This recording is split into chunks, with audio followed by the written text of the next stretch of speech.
Pessoal, nosso livro, Cartas do Corredor da Morte, está disponível aqui embaixo no link. Comprem porque vocês vão adorar se vocês gostam desse assunto.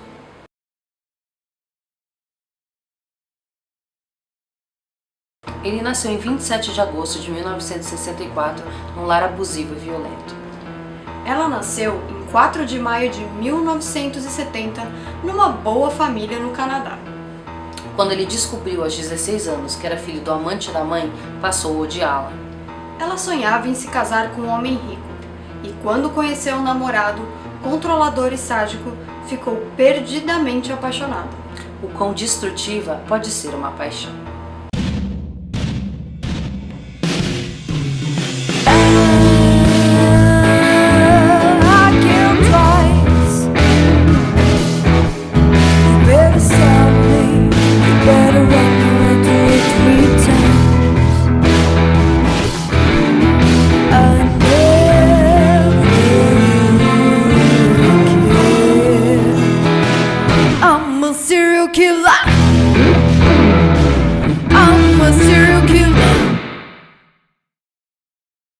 Olá pessoal, eu sou a Cláudia Lemes. Eu sou Paula Feb. E nós somos a Serial Chicks. O nosso assassino de hoje são dois. Um casal, Paul Bernardo e Carla Homolka.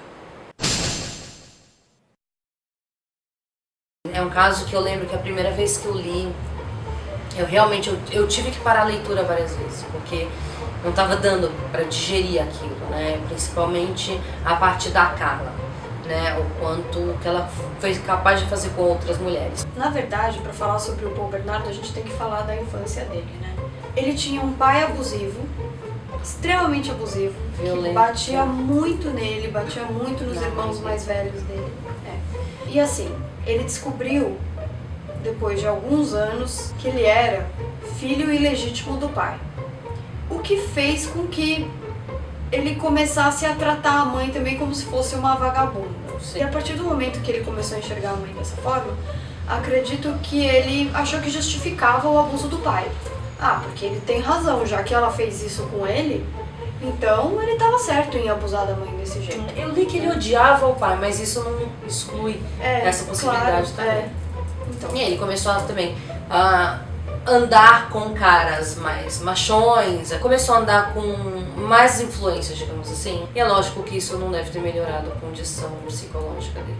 Bom, a meu ver, ele era são, né? Ele só era, na verdade, um neurótico voltado completamente para o sadismo.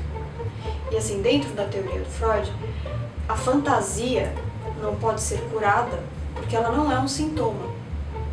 Então ele tentava, na verdade, satisfazer as fantasias, não eram alucinações, né? Alucinações são vistas como sintomas, agora fantasia não. E as fantasias dele eram completamente sádicas e machistas e ligadas à dominação e a causar dor e humilhação nas mulheres. Ele tem semelhanças com o Ted Bundy, que é outro sádico sexual, e também tem essa coisa do passado deles, né? De quem são seus pais, né? E de repente isso, que é uma coisa tão básica do nosso conhecimento sobre quem nós somos, é ser puxado como um tapete debaixo dele. Então, no caso do Bundy, foi aquela questão de achar que o avô e a avó eram seus pais, depois descobri que não, a irmã que ele achava que era na verdade a mãe. E com o Paul foi essa coisa de descobrir que o pai dele não era realmente o pai dele, sim um amante da mãe. Então, falando sobre a Carla, ela teve, ao contrário dele, teve uma família legal, duas irmãs, pais carinhosos, em Toronto, no Canadá. Ela, quando era mais jovem, fazia parte de um clubezinho da escola que era do Diamond Club, que elas fizeram tipo um pacto de casarem com homens ricos, aquela coisa toda, mas ela era, por mais que isso possa parecer bem frívolo, ela era uma menina normal, digamos assim, né? Teve alguns namorados e tal, e ela conheceu o Paul, se apaixonou por ele de uma forma bem louca, bem intensa. Eles tinham uma verdadeira obsessão sexual um pelo outro, né? E ela, ao contrário das outras meninas que sentiam aversão às práticas mais sádicas dele, ela encorajava isso, achava legal. E assim começou um relacionamento bem tóxico entre os dois. Inclusive, no Canadá, existe uma lei que chama Síndrome da Mulher Espancada, que é o seguinte: quando uma mulher está num relacionamento abusivo e ela ajuda o namorado a cometer alguns crimes, ela faz coisas que ela não faria se ela não tivesse apaixonada.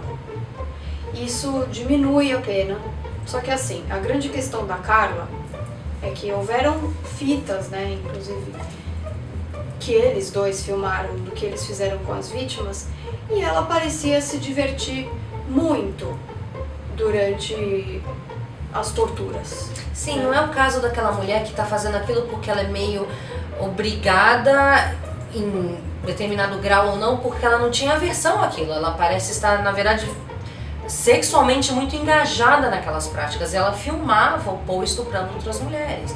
E ela realmente ela participava de uma forma ativa demais para alguém que está sendo coagida a agir daquela forma. Eu queria que você falasse da morte da irmã. Da Tammy. Esse é o ponto mais sensível da história inteira. Não que as outras mulheres tenham um valor menor do que a irmã dela. Mas no caso do que foi feito com a irmã dela, eu acho que é o exemplo do nível que chegou a loucura dela. Não loucura no termo clínico, mas a loucura dela mesmo. Porque o Paul chegou pra ela e falou que ela não era virgem quando eles se conheceram, que ela devia uma virgindade a ele. E ela falou que ok, eu topo, o que você quer? Eles iam se casar e tal. E ele falou, como presente de casamento, eu quero que você dê um jeito de eu ter uma relação sexual com a sua irmã mais nova, que era uma adolescente virgem, que era a Tammy. E esse seria o momento, eu acho, que até então, ok, mas eu acho que esse seria o momento de ruptura. Ela drogou a irmã dela, ela tinha acesso a drogas tranquilizantes para cavalo, né, se não me engano, e deu a irmã de presente para ele, drogada, e ele não hesitou, foi estuprar a irmã dela. E durante esse ataque, durante esse episódio, a menina rodou, a menina começou a passar mal e veio a falecer. Ela engasgou, inclusive. Foi uma consequência, se passar mal, do medicamento, das ações deles, diretamente. Né? Não foi por acaso. Ela engasgou com o próprio vômito, na verdade. A irmã dela morreu e ela subiu pro quarto da irmã dela. Fingiu ser a irmã dela, para citar o Paul Bernardo, e o casal fez sexo entre as bonecas da menina. Então não existe. Na minha opinião pessoal, não existe como ter pena dela e encarar a Carla como uma mulher que estava agindo de forma coagida. Ela não estava. Né? E ainda bem que isso tudo apareceu no julgamento. Na verdade, parece que tem uma história do Ken, que é o advogado dele, que tentou esconder as fitas. E ele foi julgado por obstrução de justiça, se não me engano. Enfim, as pessoas viram essas fitas. Então, ela... Tudo bem, não é a pena máxima que ela conseguiu, mas ela conseguiu uma pena severa. Só que ela já saiu, né? E ela, inclusive, tem filhos, ela faz trabalho voluntário na escola com os filhos e tal. Mas é uma pessoa que, na minha opinião, nunca deveria ter tido a possibilidade de sair da cadeia. E o Paul continua.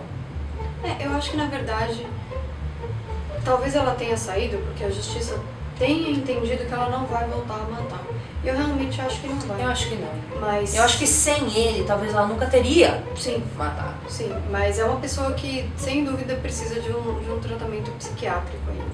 Então já não é aquela questão, ela estava apaixonada, ela estava obcecada, ela estava dependente, ok, a gente entende, mas ele era dominante, isso não tem o que questionar, ele era dominante, mas, cara, esse momento da irmã dela mostra, ela premeditou isso com a própria irmã. Então isso mostra quem ela era, bem quem. E depois da irmã, bom, aí tiveram várias, né, que morreram nas mãos deles. E aí quando eles foram a julgamento, foi muito pesado, porque os advogados mostraram essas fitas sexuais deles para os jurados. Então imagino que os jurados têm que ver aquilo. Né, foi muito pesado. Ela escreveu uma carta para os pais. Quando eu li a carta dela, quase passei mal. Por mais que existe uma tentativa, eu acho, de mostrar arrependimento, não existe arrependimento nas palavras dela. Ela realmente não se importa. Ela fala pra vocês vão ficar bravos comigo, tá? Sabe? Inclusive ela usou Ela usava objetos que ela tirava das vítimas, ela usava um relógio do Mickey, né? Então você vê que ela não se importava com essas pessoas, nenhuma. Freud explica! No texto de Freud, de 1919, Uma Criança Espancada, ele fala da fantasia em 3 fases inconscientes. A primeira seria: meu pai está batendo em outra criança. Fantasia sádica seria: meu pai me ama e não ama outra criança. A fase 2 seria: estou sendo espancado pelo meu pai. Então, se ele me ama, ele me bate. A terceira fase seria a fantasia sádica na forma de satisfação masoquista. Freud também define o sadismo e o masoquismo em 3 outras fases, que poderiam ser: a primeira, violência contra outra pessoa, que seria o sadismo. A segunda, violência contra si mesmo, que seria o masoquismo.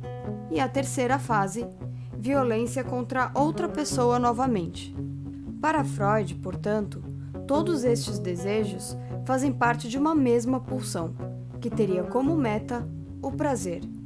Então, inconscientemente, quem bate teria o desejo de apanhar, e quem estupra teria o desejo inconsciente de ser estuprado. Na primeira temporada, no backstage da gravação, a gente até comentou sobre o goleiro Bruno, né? Como é que ele sai e as mulheres querem tirar fotos com ele, e aí a gente pensa no Ted Bundy, aquela tatuagem fez, né? mordida do Ted Bundy nas nádegas, uma vítima que a menina tatuou nela. Então aí a gente chega naquela questão inconsciente mesmo, né, da mulher entender, ou de outra pessoa, não necessariamente uma mulher, mas normalmente é a mulher, né, entender que ela só é amada se existe, né, essa agressão. Se existe agressão, exatamente.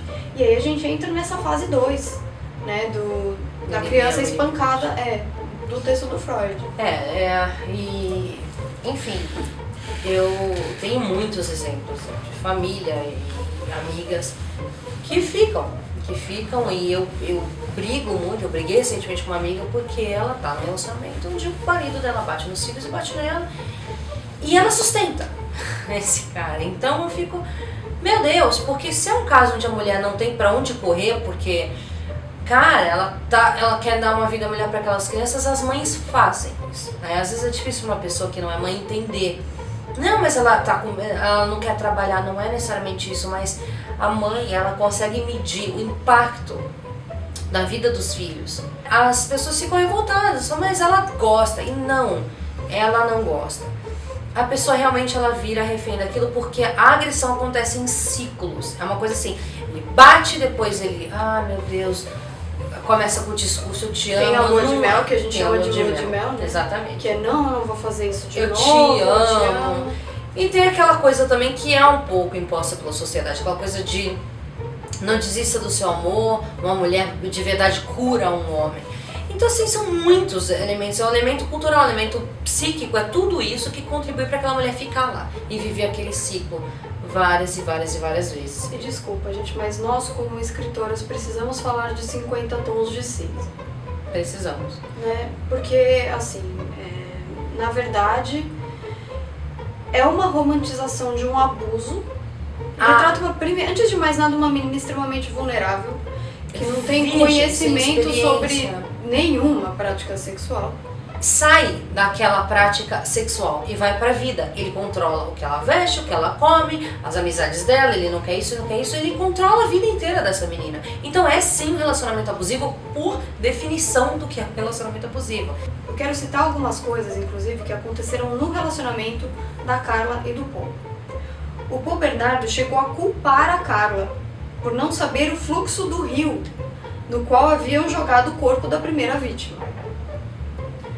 Também culpou inteiramente a Carla pela morte da irmã, como se ele não tivesse feito nada.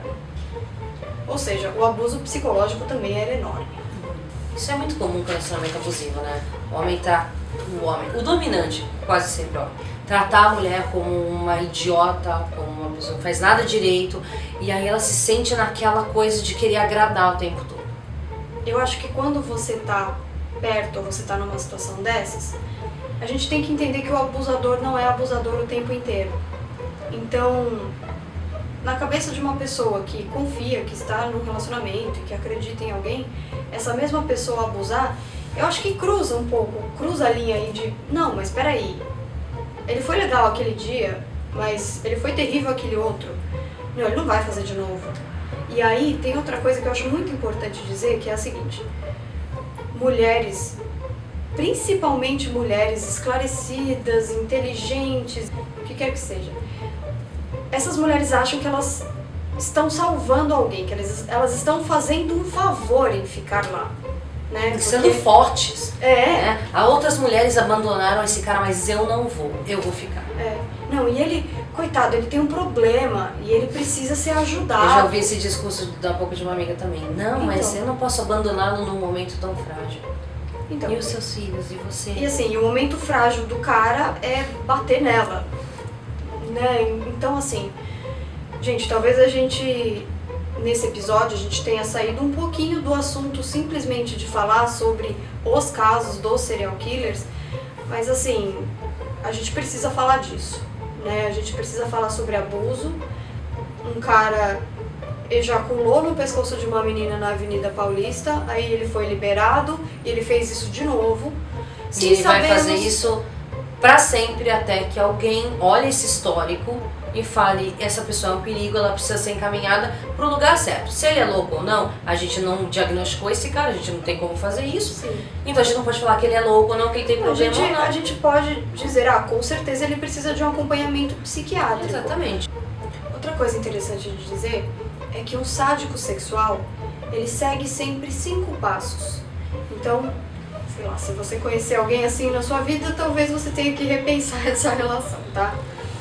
O primeiro passo é identificar alguém vulnerável. Então ele percebe que, de alguma maneira, aquela pessoa precisa dele, ou, né, ela precisa de atenção. Exato, ela tá frágil. O segundo passo é seduzir. Muitas das vezes, essas pessoas dão presentes, fazem o que a outra pessoa quer, assim, são muito agradáveis, né? São muito sedutores, né? No discurso, inclusive. O terceiro passo é mudar os hábitos sexuais. Então, quando ele sente que a relação tá mais firme, né? Que aquilo já é uma coisa meio que certa para outra pessoa, ele começa a dar indícios de coisas não muito, sei lá, convencionais. Vamos colocar essa palavra melhor. Se atreveram. Isso, né, tem um leque enorme. Sim. Vai saber o que pode ser. O quarto passo é isolar a pessoa socialmente. Então você tenta manter a pessoa longe da família, dos amigos. Eles dois, inclusive, mudaram de casa, né? Ele levou a Carla para bem longe da família. Então, como se só houvesse aquele mundo dos dois, né? E aquela pessoa fica muito vulnerável, sim, porque ela não pode contar com ninguém, ela perde os elos emocionais com as pessoas que costumavam rodeá-la. Então, assim, ela tá sozinha. Aí, pra você manter aquela pessoa do seu lado é muito mais fácil. Sim. E o quinto passo e último é o castigo, que é a violência física, que várias vezes tem a ver com o abuso da própria pessoa, né, na infância. A gente sempre deixa um número aqui, o número 100, que é um número pro qual as pessoas podem ligar se elas estiverem em situação de vulnerabilidade ou abuso mesmo, né? Elas devem, e se vocês conhecem alguém nessa situação, é dever de vocês ajudarem. Então, conversa com essa pessoa, encaminha esse número para ela. Se você ligar para esse número, por exemplo, eles garantem o sigilo se você pedir, tá? Então é bem seguro mesmo. O Paul Bernardo foi julgado parafílico, que são, né, compulsões sexuais. Exato. Sádico sexual, voyeur, hebéfilo, que é atração por meninas púberes ou adolescentes, toucherismo, agarrador de mulheres, cropofílico, excitável por fezes, alcoólatra e com distúrbio de personalidade narcisista, que ele até gostava de ser chamado como, Cláudio? De Rei Bernardo. Chegou a parte das nossas recomendações e eu vou recomendar também, de novo, um seriado que muita gente já deve ter visto, mas quem ainda não viu e ainda não... não sei se eu quero ver, eu não assistam pelo menos a primeira temporada de True Detective. É um seriado... Não tem como não gostar de True Detective, eu acho. A primeira temporada é incrível. E eu quero também sugerir um outro que chama Real Detective, que as pessoas não levam muito a sério porque o nome parece uma cópia, mas não é. É um seriado que tá na Netflix agora, ele é incrível. E ele acompanha assim, ele fala sobre casos reais, ele conversa com os detetives desses casos e são casos pesadíssimos, tá? Muitos casos de assassinos em série. Então são dois aí, o True Detective, que é ficção, e o Real Detective, que é baseado em fatos reais. Bom, gente, hoje eu vou indicar, eu vou sair um pouco do que a gente sempre faz, de falar sobre assassinatos e tal. Eu vou falar sobre o Suicida, que vocês devem conhecer, o Kurt Cobain. Esse é um livro que chama Journals, tá? Esse é o inglês, a versão americana, que tem aqui tudo que ele tem, realmente os cadernos que ele mantinha, né? E aqui você entende melhor da mente de um suicida, né? Então ele fala sobre a banda, o Nirvana, ele fala sobre, enfim, muitas das coisas que ele passou. E esses cadernos são de antes do Nirvana e até depois, quando ele finalmente consegue alcançar o sucesso e demonstra que ele realmente não estava preparado e não queria isso, enfim. Esse livro foi muito controverso porque a Courtney Love acabou liberando tudo. Sim. E a família do Kurt não queria que esses cadernos fossem liberados, né? Então, bom, fica aí. Eu acabei comprando, eu me sinto um pouco culpada, eu também não sei. Uma coisa interessante de dizer, que tem um pouco a ver com o Paul Bernardo, é que o Ed Vedder também descobriu adolescente, o Ed Vedder do Pearl Jam, também descobriu adolescente que o pai dele, o pai que estava na casa, não era o pai dele de verdade, e que o pai dele, biológico, já tinha morrido. Então, assim, isso não tornou ele um assassino. Exatamente.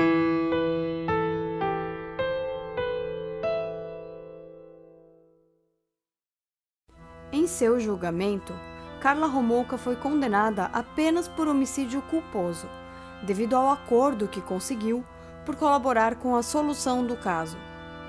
Paul Bernardo, no entanto, foi condenado à prisão perpétua, com direito a condicional depois de 25 anos de sentença cumprida.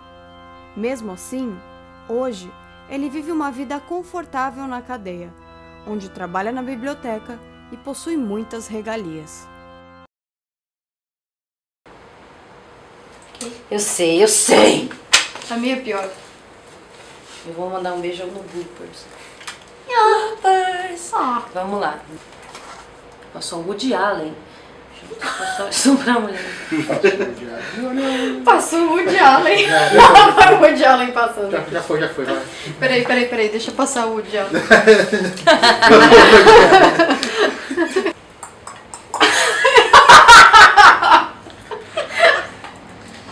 Ficou melhor ainda. Se você conhece alguém que pode estar em situação de perigo, ligue para o número 100.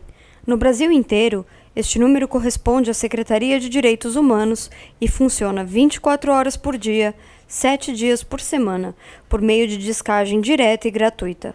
As ligações podem ser anônimas e o sigilo das informações é garantido quando solicitado.